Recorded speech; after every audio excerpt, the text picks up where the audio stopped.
Teremos agora a oportunidade de ver a mensagem em vídeo que nos enviou o Cardeal José Tolentino Mendonça, prefeito do Dicastério para a Cultura e a Educação. Depois deste vídeo, o Colégio Rainha Santa Isabel de Coimbra irá orientar o momento orante.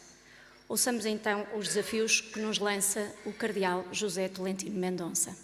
Reverendíssimo Senhor Presidente e membros da Comissão Episcopal da Educação Cristã e da Doutrina da Fé, diretor e membros do Secretariado Nacional de Educação Cristã e da Associação Portuguesa de Escolas Católicas, caros participantes no 2º Congresso Nacional da Escola Católica. Como podeis imaginar, constitui para mim uma enorme alegria dirigir-vos neste contexto.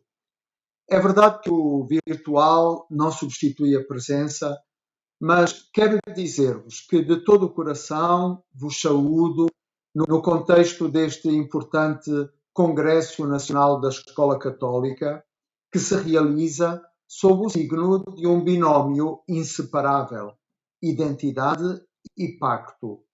Digo binómio indissociável porque só a partir do aprofundamento da nossa identidade podemos contribuir de forma coerente, fecunda e vital para o diálogo com outras realidades educativas e com o quadro social onde operamos.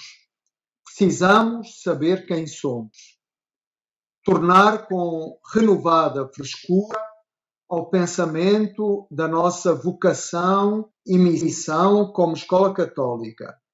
Reconhecer que a Escola Católica tem uma natureza que não é apenas uma etiqueta, mas que efetivamente a caracteriza a partir de dentro e determina de forma criativa, certamente, mas também legível e precisa a sua fisionomia, o seu estilo, a sua proposta. Uma escola católica tem de saber porque o é. Ser escola católica não é um traço acidental, mas é um modo efetivo e afetivo de presença e de serviço. Um modo credível de habitar a grande responsabilidade educativa em tempos que já o Concílio Vaticano II definia como gravissimum educationis momentum. E de 1965, data em que foi aprovada esta declaração magna sobre a educação cristã, até hoje, a complexidade dos tempos tem continuamente crescido. Isso torna também a resposta que as escolas católicas dão necessariamente consciente de toda esta complexidade. Hoje, por exemplo, tornou-se consensual entre as instituições internacionais dizer que atualmente realizamos a tarefa educativa num contexto de emergência. Este contexto não nos pode ser de modo algum indiferente. O primeiro objetivo do vosso congresso é o de promover a identidade e a missão da Escola Católica. A este propósito, recordo-vos a importante instrução do Dicastério para a Cultura e a Educação é a identidade da Escola Católica para uma cultura de diálogo. Já no título deste documento, encontramos aquele binómio que referi acima de identidade e pacto. Na medida em que o diálogo, quando se desenvolve, supõe como horizonte uma convergência e um pacto. De facto, não se pode realizar um pacto se não houver diálogo e caminho entre as partes, mas também, do mesmo modo, o diálogo corre risco de tornar-se inconsequente se não visar uma construção comum, se não for para celebrar também uma aliança.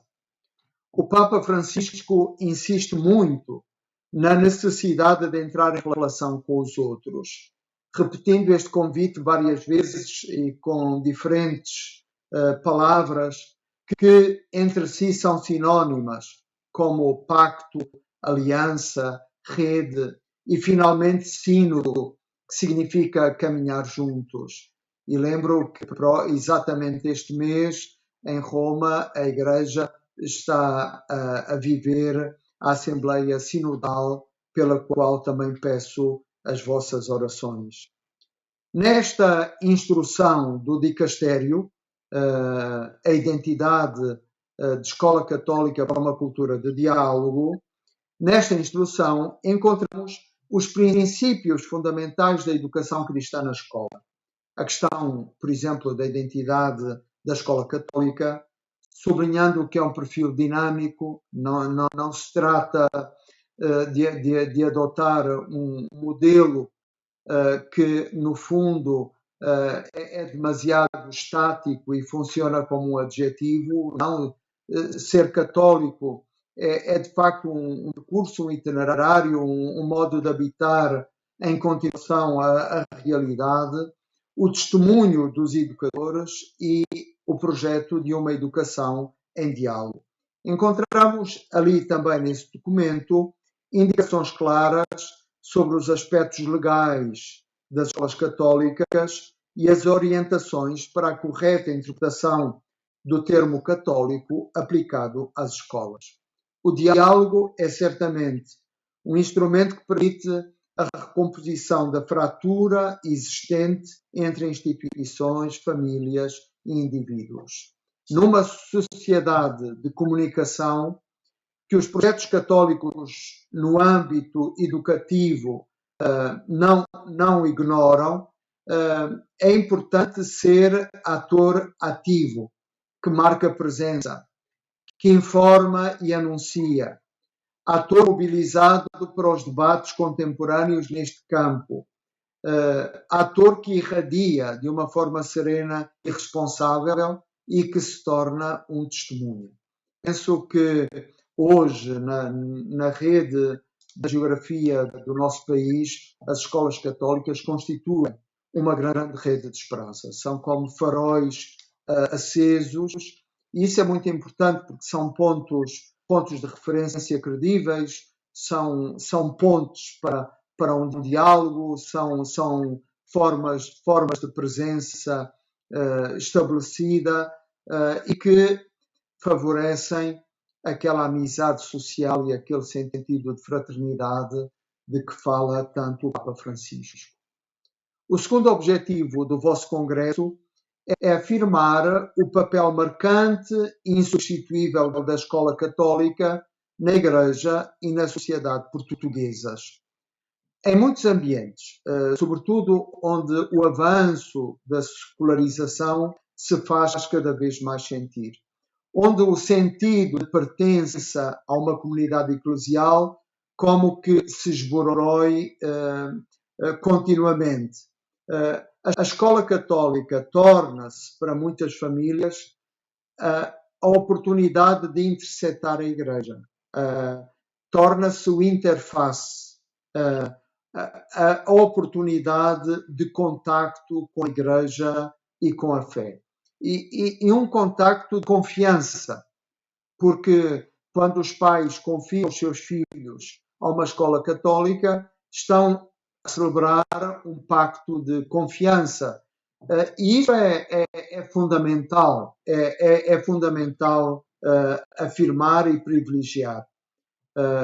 E constitui certamente para nós uma altíssima responsabilidade, que nos obriga a manter e a qualificar ainda mais os espaços de educação católica para interceptar as pessoas, os peregrinos, os buscadores de verdade, aqueles que não conhecem o Evangelho, que não contactam com a mensagem cristã na vida do seu dia-a-dia e que, no contacto com a escola, é a única oportunidade de interseção com o religioso, com o património que a experiência cristã representa, é a única oportunidade que tem. Então, aproveitemos essa oportunidade.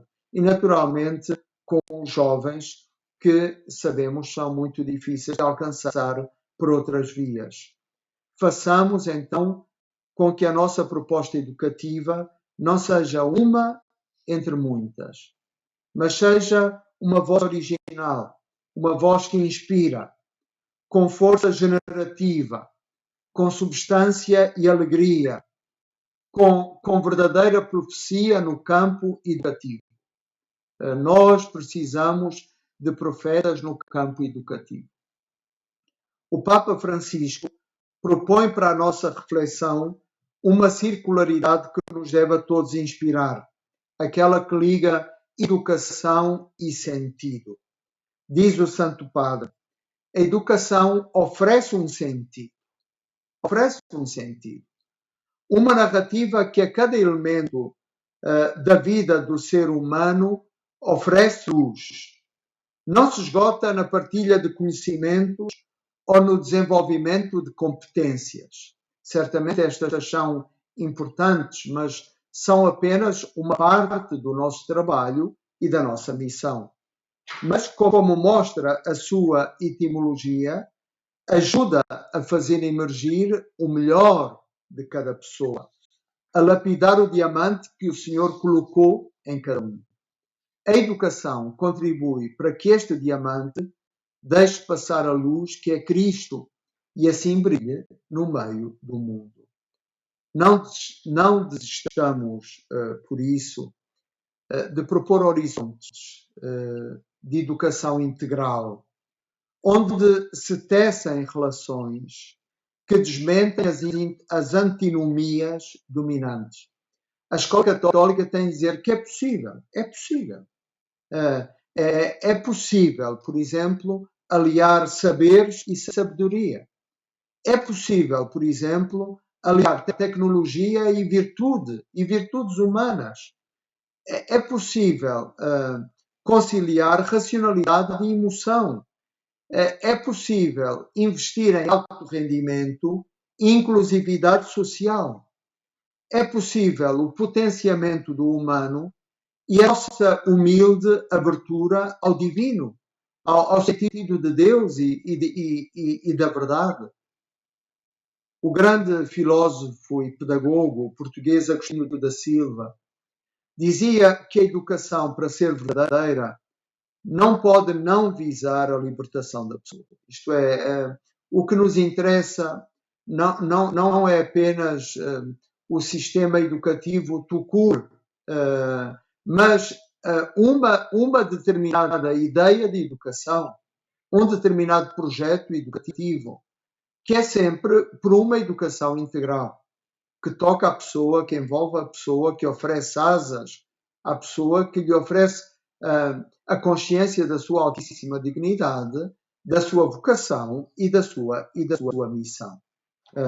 Para nós, a libertação da pessoa humana é inseparável do conhecimento da verdade, que coincide com a pessoa de Jesus Cristo, que nos disse: a verdade vos libertará. É a partir dele que somos chamados a suscitar gerações, como diz o Santo Padre, de poetas sociais, de novos coreógrafos culturais, que são os jovens, as gerações de jovens que as nossas escolas formam e que ajudarão a modelar um mundo novo nesta transição de época e nesta fase de tantas incertezas que nós vivemos. Nós precisamos de esperança. E a esperança é o grande antídoto contra o pessimismo dominante, contra os discursos de desistência. A Escola Católica não desiste de estar presente, não desiste de sonhar, não desiste de querer altos padrões éticos, não desiste de ser um foco de pensamento cristão. Para superar as fraturas sociais no quadro da atual emergência cultural e educativa, chegamos ao terceiro objetivo do vosso Congresso. E para isso, o Papa Francisco lançou o Pacto Educativo Global, no qual convida os que trabalham no campo da educação e da cultura a unirem os seus esforços para educar a todos, especialmente os mais jovens, para a fraternidade universal. A encíclica Fratelli Tutti, que está versada, derramada no Pacto Educativo Global, deve ser um texto ao qual nós, como educadores, voltamos buscando chaves para a construção dos nossos cotidianos e dos nossos percursos. O Papa Francisco concebeu o Pacto Educativo Global como um caminho em torno a 7 compromissos que levarão à renovação das nossas sociedades. Os primeiros 5 compromissos são com o ser humano. Primeiro, colocar a pessoa humana no centro do processo educativo. Segundo, escutar verdadeiramente as novas gerações, que não são passivas. Devemos ativar a voz dos jovens e escutá-los profundamente. Terceiro, promover a oportunidade dada à mulher. Quarto, dar espaço e voz à família. Quinto, abrir-nos todos ao acolhimento do outro, especialmente dos mais vulneráveis, mais frágeis e marginalizados. O 6º compromisso diz respeito à política e à economia, para as colocar ao serviço do homem e de toda a família humana, com uma ideia de base que é de um desenvolvimento sustentável para todos. E, finalmente, o 7º compromisso do Pacto é com a nossa casa comum. Cuidar do nosso planeta, proteger os seus recursos, adotarmos todos os estilos de vida mais sóbrios e empenharmos em ser não detentores despóticos, mas administradores sensatos do criado, como diz a encíclica Laudato Si. E aqui dirijo-vos o mesmo convite que o Papa Francisco, o ano passado, no âmbito da Jornada Mundial da Juventude, dirigiu à comunidade reunida, à comunidade estudantil e educativa reunida na Universidade Católica Portuguesa. Dizia Francisco: convido-vos a estudar o Pacto Educativo Global, a apaixonar-se por ele. Penso que uma missão importante deste congresso seria este enamoramento pelo Pacto Educativo Global. Em outras geografias eclesiais, eu sou testemunha porque as tenho visitado e estabelecido diálogo com os seus responsáveis. Em outras geografias, o Pacto Educativo tem sido acolhido com entusiasmo enorme, e tem sido agarrado como uma grande oportunidade para fazer caminho juntos, para reunir as forças vivas da sociedade, para introduzir debates, para ajudar a pensar, para ajudar também a rever e a alargar os nossos currículos, as nossas prioridades educativas e, sobretudo, para um trabalho de conversão do nosso olhar, porque o Pacto Educativo, mais do que um manifesto no campo da educação, pede de nós uma nova visão, um novo modo de sentir, uma forma qualificada de estar. O Papa Francisco recorda que não há transformações duradouras sem mudanças culturais, sem uma maturação real na forma de vida e nas convicções das sociedades. Mas também não há transformações culturais sem transformação nas pessoas. Então, temos nós de ser transformados e modelados por uma visão de esperança que nos leve depois a habitar as nossas realidades de forma esperançosa e claramente comprometida. Finalmente, o 4º e último objetivo do vosso congresso é a comemoração dos 25 anos da Associação Portuguesa de Escolas Católicas. Obrigado pelo vosso trabalho, pelo percurso destes 25 anos, pelas vossas realizações, pelo caminho que têm feito, por terem semeado uma presença, constituído uma presença um parceiro tão importante para o campo educativo. Muito obrigado à Associação Portuguesa de Escolas Católicas. Mas, ao mesmo tempo, sabemos que comemorar um aniversário nos oferece espaço para agradecer. Agradecer o bem realizado neste quartel de século. Mas também é uma responsabilidade, porque implica perguntar o que é que somos chamados a fazer a partir daqui. E com o património constituído, qual é a nossa missão? O que é que podemos fazer mais e melhor?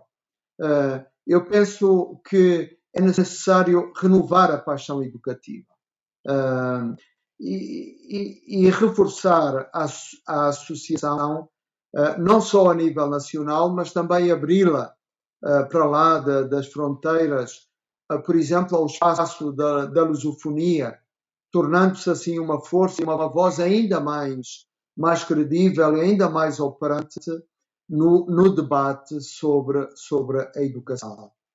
Desejo sinceramente que este Congresso Nacional seja muito fecundo, que corresponda aos vossos objetivos e que de certa maneira até os surpreenda, porque os excede no entusiasmo e na mobilização para a missão. E claro, deixo o meu reconhecimento e deixo também a minha bênção, a minha união de oração pelos bons frutos que certamente desta jornada irá sair. Muito obrigado a todos e até breve.